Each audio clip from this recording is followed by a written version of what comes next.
Oh man, guys. Luck is angry and fate is out to get me. I went to Ypres this morning to go get my diploma. That was supposed to be ready, but it wasn't. So I'm gonna have to go back again. And the whole way home, because I was really mad, I kept thinking I'm gonna have some coffee and then I'm gonna start my new series and it's gonna be epic. And it's been just an epic failure. This is the 5th time now that I've started this video and it's going down. This one is going to be the good one. I'm not going to get interrupted. I got rid of the phone, the door is locked, nothing can stop me. So here we go. And you're not going to be seeing my pretty face the whole time, but I wanted to show you that there really is not a right or wrong way to outline, and you just have to experiment to find out which way works for you. And this here is the first outline I ever did, and this is before I went digital. So you have all this paperwork, and like the character sheet that is now digitalized on cardstock, front and back. Character sheets, history notes on my story, and we'll get rid of this. And that was the first time, and then I sort of upgraded to notebooks. And see, I have this notebook here, and it really is, it's just filled with pages and pages of just notes, character sheets. Ooh, there's a map. See, it's a good thing I had to redo this. You wouldn't have seen the map. I don't remember making it. And yeah, so this is a notebook that I've written in. This is a notebook for a story. This is really chaotic. So you can see, like, just pages. There's some doodles. Oh yeah, see? Doodles. Not very organized. But see, just notebooks galore. And then I upgraded further and now I'm digital and I make all of my outlines and my plot on OneNote. However, despite that, sometimes I don't have my computer with me. So this, for example, is my Dutch notebook. And this is a very rough plot for my book that I'm currently going to work on for NaNoWriMo. And I got this little notebook to outline the story that I did for Chance Challenge. So experiment, see what works. You can't go wrong. Alright, now that I showed you that, let me minimize myself. And first of all, let's minimize this. Let's make me smaller. Bye-bye. Bye-bye. I'm shrinking. Yeah, I'm a dork. I know. Okay, we'll keep that like that. And this here, this is my actual outline, but I want to show you how to create one from scratch. So you want to go to File. We're assuming it might show you this page, and you want to go to New. Then wherever you want to save it, you can browse. I'm saving it on this PC and I'm double clicking. And this is going to be called The Example. I know, that's such an original name, isn't it? And create. And we have a new notebook called The Example. As you can see, there's this information there. I don't like that, but if you want to keep it, you can. I delete it. And right here is where you can name the page, and we are going to call this Checklist, because I'm creative. As you can see, it changes the name here. And I also want to call the section Checklist, because again, I'm creative. Checklist. So obviously we're going to make a checklist, and that is my favorite feature on OneNote. And where do I want to go? Yes, it's under tags, and you can see here there are a whole bunch of tags that you can choose from to do important question. You can have a little checklist with like numbers. You can even change the colors. You can customize and make your own. See? You can choose all these little symbols. So much fun. Like, not gonna lie, but on my actual laptop where I do my outline, I don't do it on this computer normally. I actually make my own and they're all pretty and color-coded. You can have lots of fun with this. And all you need to do is, there are hotkeys. You can do Control-1, and you can also change them if you don't like that. And today we are going to do point of view, and look, it auto-makes the next one. Theme and style. And you can check it. So once you finish them, you get the satisfaction of getting the little check mark. And I know this is a simple feature, maybe you won't be interested, but I have this thing where I look way far into the future and stress about things that have nothing to do with what needs to be done now.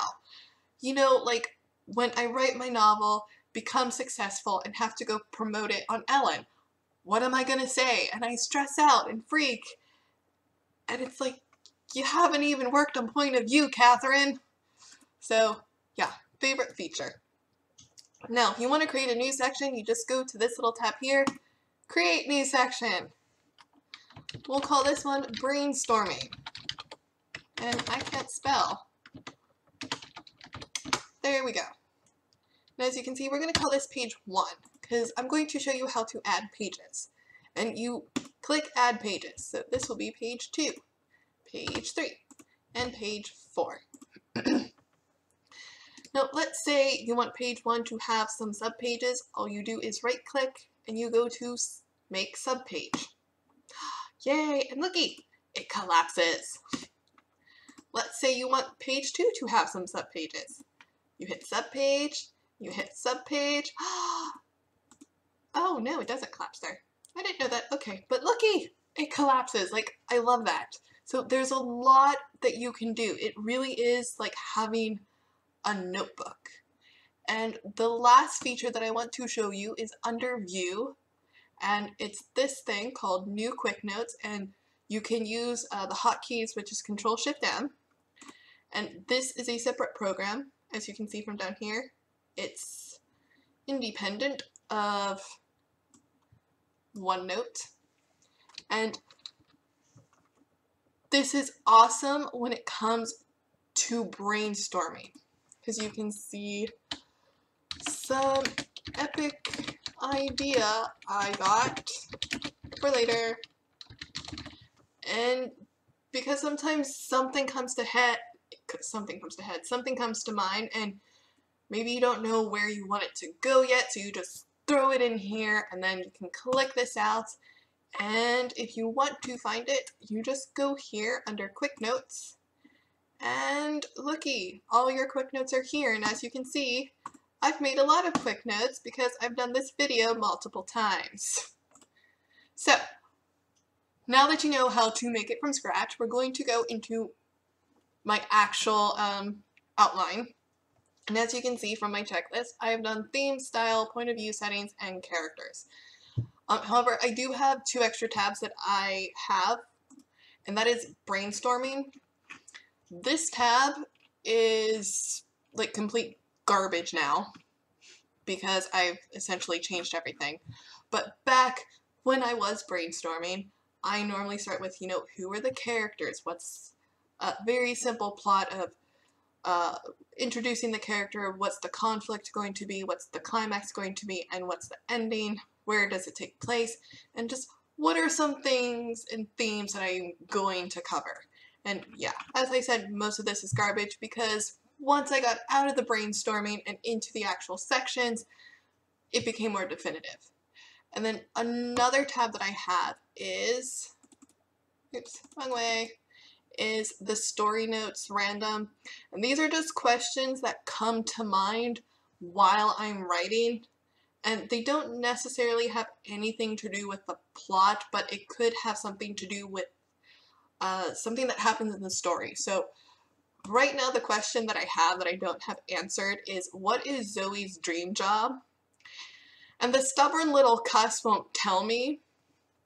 And for right now, I've just said journalism, because I like journalism, so that's what she might end up doing, or the thing that she wants to do.